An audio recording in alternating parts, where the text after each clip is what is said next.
ikaw yung gagawa ng destiny mo. Pero minsan, you need something, a sign, to let you know na tama ba itong gusto mong gawin, tama ba ito? Parang ganun. So, it depends. Ako naman, minsan kasi nilalatag sa atin yung pagkakataon, pero hindi natin pinipili. Kasi yung chances na dumarating sa atin, yung choices natin ang maglalagay sa chance na meron. Hindi ako naniniwala sa chance lang. Kailangan mo siyang piliin para maging mapasayo ang trabaho. Do you think mamibilis yung isa like ako after the Japan is done and is done?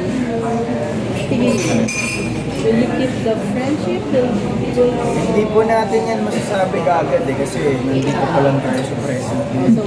Oo. Kasi wala po talaga aming idea kung ano yung pwede pang mangyari. Pero para sa akin, kung ano man yung dalhin, ano ko na lang.